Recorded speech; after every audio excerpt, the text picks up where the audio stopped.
Sizzling செதுக்கணும்.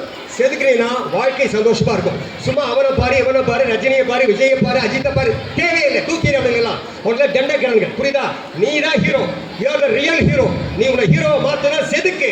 உன்னை செதுக்கு. காந்தி மாதிரி, நேரு அவரு, நம்ம இவரு ராஜாஜி மாதிரி, காமராஜர் மாதிரி உன்னை நீயே கஷ்டப்படுத்திட்டுனா இந்த உலகம் உன்னை பார்த்து இஷ்டப்படும். ஆஹா இப்படிப்பட்டவனா அப்படின்னு சொல்லி. அப்போ வாழ்க்கை நீ தான் மாற்றணும். நீ தான் எந்திரிக்கணும். காலைல 6 மணிக்கு எழுத்து போட்டு வாழ்க்கை ஜெயிக்கவே முடியாது. என்னைக்கு நீ சூரியன் வர்றதுக்கு முன்னாடி எந்திரிக்கிறியோ அன்னைக்கு வாழ்க்கை சூரியனை போல பிரகாசமா மாறும். சூரியன் வந்ததுக்கு அப்புறம் எந்திரிக்கிறவங்க ஒரு காலத்தில் வாழ்க்கை ஜெயிக்கவே முடியாது. சூரியனுக்கு முன்னாடி எந்திரிக்கிறவன் மட்டும்தான். சூரியனை எழுப்புகிறவன் எவனோ அவன் தான் சூரியனாகவே எழுவான். புரியுதா? புரியுதா?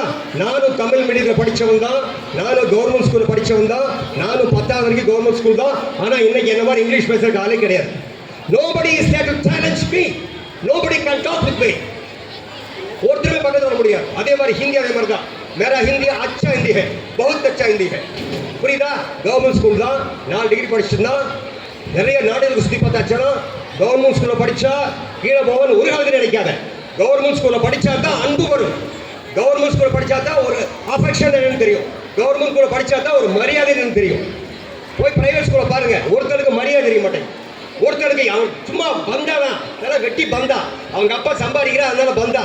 ஆனால் நீங்கள் உங்கள் அப்பா கஷ்டப்படுறாரு, உங்கள் அம்மா கஷ்டப்படுறாங்க, கஷ்டப்பட்டு படிக்க வைக்கிறாங்க. நீங்கள் இஷ்டப்பட்டு படித்தாதான் அவங்களுக்கு ஜெயிக்க முடியும். அதனால கவர்மெண்ட் ஸ்கூல் தான் பெஸ்ட் ஸ்கூல். இங்கே படிக்கிற குழந்தைங்க தான் வானத்துக்கு போவாங்க. ஒரு மயில்சாமி அண்ணாதுரைய வாழ்க்கை படிச்சு பாருங்க. தயவு செய்து ஒரு காமராஜர் படிச்சு பாருங்க.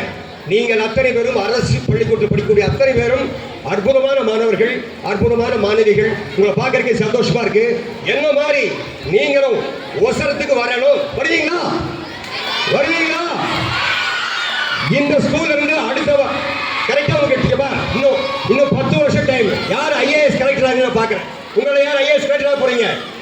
யாரு ஐஏஎஸ் கலெக்டர்? யாரு ஆகணும் பிரியப்படுறவங்க என்ன தொடர்பு கொள்ளுங்க. எங்க அப்பா ஒரு கலெக்டர், ரிட்டையர்ட் கலெக்டர். தேங்க்யூ.